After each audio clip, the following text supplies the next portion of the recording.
So hello everybody. I'm Steven. And I'm Beth. And we are wineip.org. And we're speaking to Vino members tonight about Lambrusco di Sorbara, a wine from Italy, which is a lovely rosé. And we're sharing it tonight on Valentine's Day. So we hope that wherever you are enjoying a Lambrusco di Sorbara or other Lambrusco. Mm-hmm. And we're going to talk a little bit about that region, grape varietals, what are clones? What are clones? The revenge of the clones. And how this wine is made a little bit, and a little bit more details about the bottle. So shall we dive in? Let's dive right in. Let's hop a plane and head on over to Italy.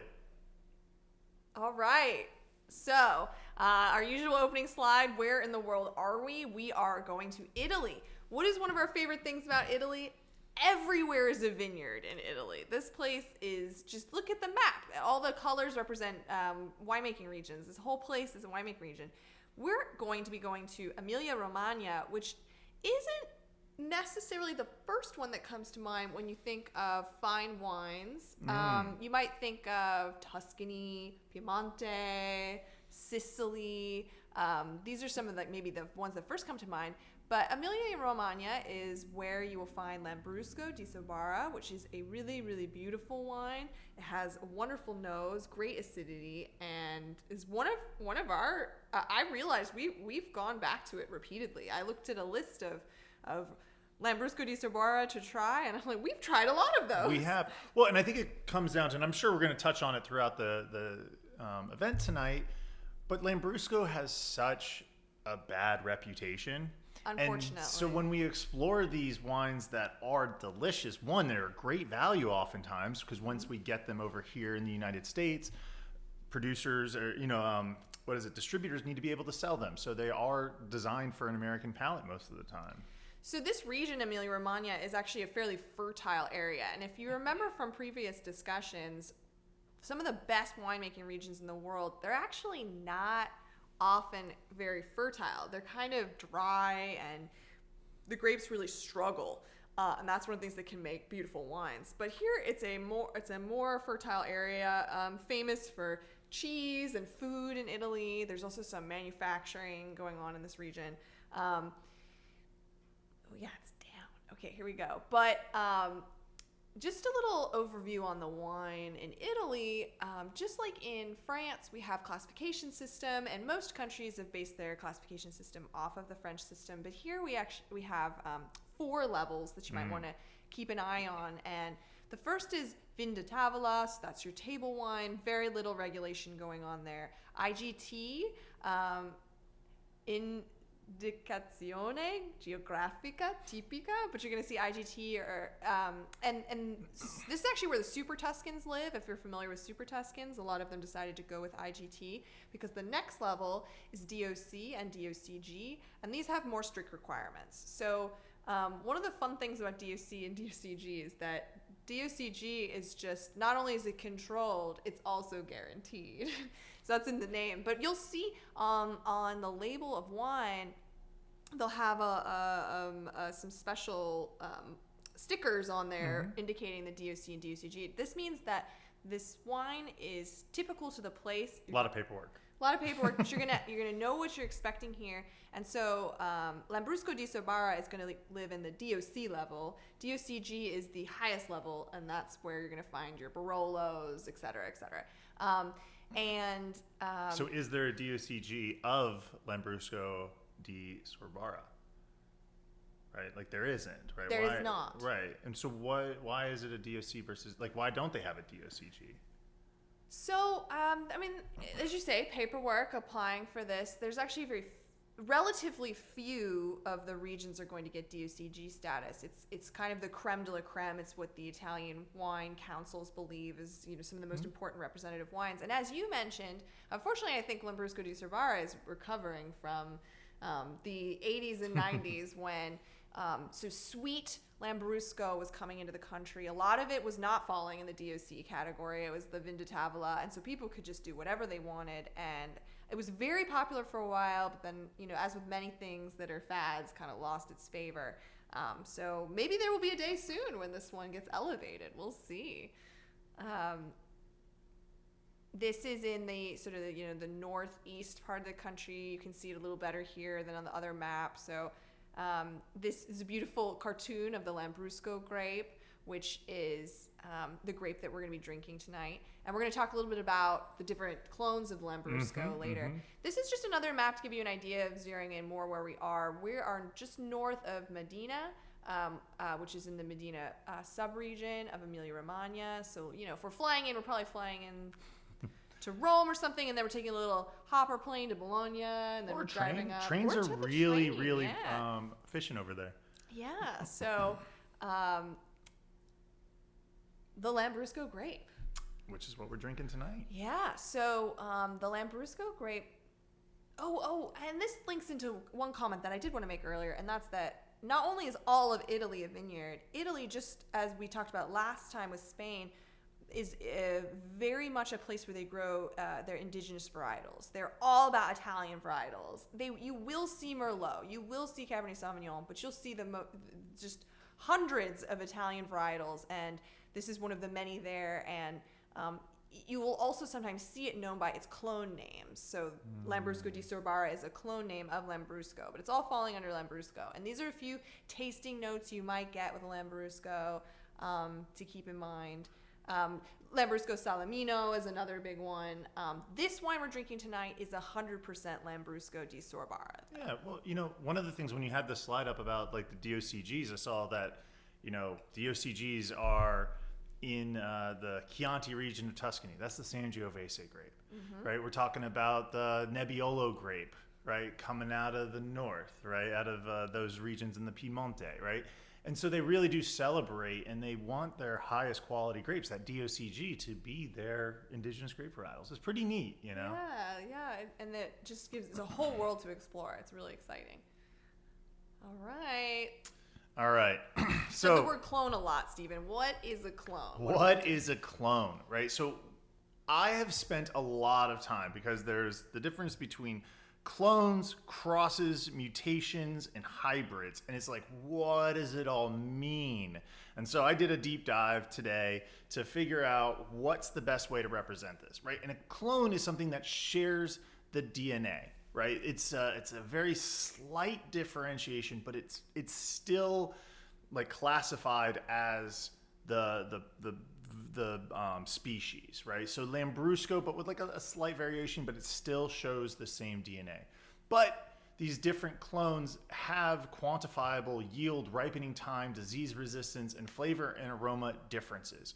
So they get, designations. We see this because they've been growing grapes for hundreds, thousands of years over there. And what they've done is that when a grape varietal isn't performing so well on their land, they rip it up.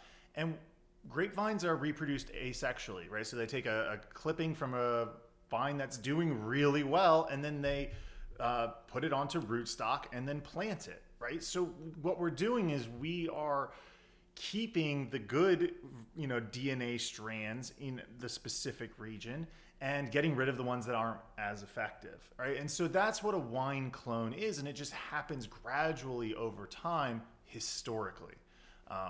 But there are people that are looking to ramp up that production of that wine clone idea. And if we go to the next one, we have mutations that can happen, right? And so this is, while it's growing, there's just a radical change, and the natural change of the DNA is so different that it's now a mutation. So Pinot Gris and Pinot Blancs are examples of that, which is different than a cross. So Cabernet Sauvignon is Cab Franc and Sauvignon Blanc, and it's a hybridization of the same grape varietals. So this is in Vinus vinifera, right? So it's a species of grape. Same species, but what it is it's cross-pollination, right? You have the pollination of one varietal, one varietal that pollinates another, and then the resulting grapevine is a new varietal, a cross. And then last but not least is a hybrid. So one definition of hybrid is when you have plant matter from two different species. But that's not really the best way about going about thinking about hybrids, because then every single Vinus vinifera that is in most of the world, other than some parts of South America, would be a hybrid, because phylloxera knocked out all of the grape rootstock. And so we had to use American rootstock and graft it to our Vinus vinifera in order to allow the grapes. So technically, most every grapevine is a hybrid. Oh, wait, go back. Wait. Sorry. Yeah, so, but what we can do is we can, taking out the thinking of all of the rootstock being from American rootstock, we can still have pollination of Vinus vinifera with other species in order to create hybrids. And so that's what we're talking about when we have Chambourcin and Vidal Blanc, is this hybridization of different grape species. And one last factoid, I hope you're all with me still, is that as Vinus vinifera is to the European regal grape varietals, American rootstock, or American species, is called Vinus Lambrusca without an M. Very close to Lambrusco, but that's just the way wine works. Latin, yeah. Is that a lot of the terms sound very similar together, and I don't believe that there's any correlation to the Lambrusco grape and Vinus Lambrusca, but that's where we are in our wine education. So American rootstock is Vinus Lambrusca, and European is Vinus vinifera. And so when they pollinate, they create a hybrid. So there you go. All right. A little bit more education as we were talking about the clones of Lambrusco specifically. We have 60 different identified clones. But there's 5 big ones. There's 5 big ones. You don't need to know about all 60. Right. And so the first 2 that we're going to talk about are the approved varietals for when we see Lambrusco di Sorbara on our label. And so if you go down more.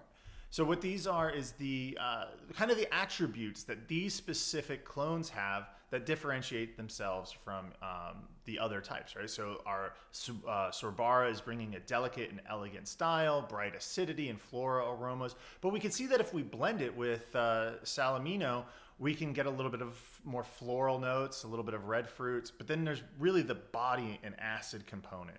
Now, these 2 can both be in Lambrusco di Sorbara DOC. However, the Lambrusco Sorbara is going to be in a greater proportion. I believe it's 60%. The reason that these 2 are allowed is really interesting, and that is that Lambrusco Sorbara has this phenomenon where it drops a lot of flowers early on in the process. It can be up to 30% will fall off the plant. This is good for concentration of the remaining grapes that end up forming, but it creates an issue with pollination. So a lot of times they'll grow Lambrusco Salamino in the same vineyard, either across or just mixed together in order to reach yields that they need. And so these just historically then go well together. Wonderful.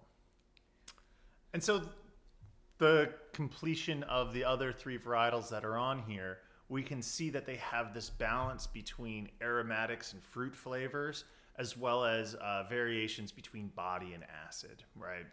And it's important to recognize this because a lot of Lambrusco clones are grown in the same vineyards, one for pollination, controlling yields, but then also to give the winemakers something to work with when they get into the cellar, right? And really trying to craft a delicious product that is something that they want to produce and that they want to drink. Now, I think that it's interesting that when I was going through this investigation of, clones and mutants and hybrids and everything else, I came across an interesting article that was talking about one of the factors we don't touch on that much, and that's yeast strains. And right now, we talk about when we're over in these areas that have historically been just giant vineyards. The entire country of Italy is a vineyard. A lot of times, winemakers will use native yeasts, right? Just open vats. The yeast that came in with the grapes is what is used to ferment. But when we think about the rest of the world, they are actively looking at trying to find yeasts that control the phenolics, right? The flavor, aromas, and the body structure, and how the organic components of the wine are extracted in that fermentation process. And I just thought it was an interesting point to throw out there right now as we're trying to kind of dissect a little bit of the deeper nuances of wine and where the wine industry is going. And I hadn't have thought that, yeast was going to be one of the largest things moving forward. This wine, for instance, is made with natural yeast. So I think that's, when possible, desired, especially if it's from the region, because it keeps going back to the history and what grows together goes together, and that theme. So it's going to be what gives a place typicity, right? The more hands-off you can be by using the clone varietal that grows most efficiently in a region with the yeast that is native to that region is going to give you a unique expression. Something that's beautiful. Right. Yeah, so. When we think about other, alcoholic beverages, they can vary and they can change, but they don't have typicity to such a degree as wine, right? So there could be a case for water and, peat and such for some areas. But really, when we talk about wine, it's the grape varietals, how they represent in the place, and then the yeast that's used. So. Yeah. So, and one last note before we move on here, Lambrusco di Sorbara is definitely the one of the most celebrated of the clones. It is the most special. It can create some of the most elegant wines out of all of them. And on Valentine's Day, why wouldn't we want to be drinking the most delicate and the most elegant? Yeah. So as Beth said previously, Lambrusco di Sorbara is 60% or greater, and then the Salamino is less than 40%, and no other clones are allowed. And when you see that Lambrusco di Sorbara. Yes, and so again, this one is 100%, but that's not required. But some people go that route. So here's some pictures of the Lambrusco grape. It's a very beautiful looking bunch of grapes. Just to put us in the mood, here we are in Italy, the vineyard. And with this picture, some ruins in the background. What I loved about this picture was that when you have an area that is very fertile, we can see that by the ground, right? They're not spraying pesticides to kill the weeds and everything else, right? We can see them underneath of the grapevines as well. But we have such a high yield for the grapevines that there's really, the clusters are at the bottom, and we don't have any kind of intermixed and stuff. Because if you have so many berry clusters, you can do what's called green cropping, where you cut the berries before they go through veraison and become the colorful, delicious berries that we use for wine production. And the reason why you would want them low is because then they're much easier to harvest. A lot of this area is still hand harvesting, so it's just easier to collect the fruit at the end of the season, and you don't have to worry about over yields. Yeah. Some beautiful bubbles in a Lambrusco. So in Lambrusco di Sorbara, I will note this is more of the rosé style, but you can have a red wine. It's still going to be a lighter color than some of the traditional Lambruscos you may have had in the past, if you'd had any in the 80s and that kind of thing, or if you've seen some of the really dense ones, were very almost opaque. Here, this clone is just creating much lighter wines, and so you might see a color like this. And some of the ones we've had, it's more of a color like this. This one is like a lovely salmon. Salmon, yeah. Well, wait, before we go on. Yes. So we wanted to kind of talk about, because we had, we had a Cremant and we had a Champagne, and that was in the traditional method. Of course. What is the ancestral method? What is the ancestral method? So, and it is great because, there's so many different kinds of sparkling wines out there, and we love them all. But this one is made in an interesting way. You'll sometimes see it said méthode ancestrale or méthode rurale, in English, ancestral method. This is where the sparkles are made in the bottle. So we're putting our wine in here. It may, one option is it's not finished fermenting. So there's still sugar and yeast in there. We're putting the cap on before it's finished so that it's finishing in there. Another is, as Steven said, you can add things. A lot of times this will result in some sediment. So a lot of these natural wines, you'll see some sediment. They have the option to clear it out. You can see it in this one. I see it. And it makes the wine look a little cloudy, which I think it's still very beautiful. And it's kind of the oldest way of making sparkling wine. Yeah. 100%. Yeah. And Yeah, you add sugar and yeast. You know, if there's extra sugar and yeast in the bottle, when they put the cap on, it'll continue to ferment, and then there's nowhere for the CO2 to go, so it infuses in the wine. It's just simple pressure and chemistry, right? From a manufacturing standpoint, sometimes they do end up putting things in tanks and moving them back because they want to do some clarification, but the simplest way is just to leave it in the bottle. So, you know, the cap that you saw on the top of it that you popped off, that's what's on champagne before they pop it off and put a cork in it, right? Before they do the dosage, where they're adding a little bit of the liqueur and things like that. Correct. Topping it off. To topping it off, because when they pop the top, it's under such high pressure that a bunch shoots out, and then they have to top it back off before they put the cap and cage back on. But yeah, so every champagne bottle doesn't have a cork in it while it's sitting for however many months or years in the cellars of champagne. It would look like it this would look with the like cap. this. It's an ancestral method. Yeah. So that's kind of cool to think about. And then just, you know, to round out our sparkling exploration is the tank method. That's the one we haven't talked about. We haven't talked about, which we will in the future. And then CO2 injection, which we will not demonstrate. That's how you make soda pop. You make soda pop that way. Same And thing. people You do can it make in wine. We're not going to really showcase it here on this channel because why would we? All right, so we'll move on here to the bottles. This is a lovely picture of the bottle and the vineyard site. So what's cool about the region where this wine's coming from is it's sort of not equidistant, but very close to two different rivers. And I think this is just kind of a neat, you know, sketch of the plot. And they're near the town. So in the bottom left is like the town. And so the two rivers are listed there. I do not speak Italian, so I'm afraid I am not sure how to pronounce it. But because we're in this area so near the rivers, we're getting a lot of like silty, sandy soils with some organic substances. As I mentioned, it's 100% Lambrusco di Sorbara, and they're doing natural re-fermentation in the bottle on native yeasts. So really leaning into what does well in that region. And I listened to a couple videos from the winemaker earlier today, and they kept emphasizing that, you know, it just showcases so well in this area. It's where it was meant to be. Yeah. One of the things that I kind of want to highlight, if you are enjoying this wine that you're trying today, right? So one, it's the ancestral method. It's the Lambrusco grape, right? We're kind of bringing a lot of different wines that you might not typically be drinking.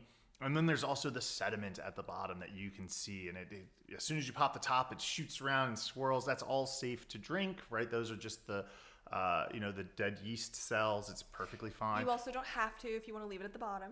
But the other thing that we have to think about when we see like the color, it's not super clear.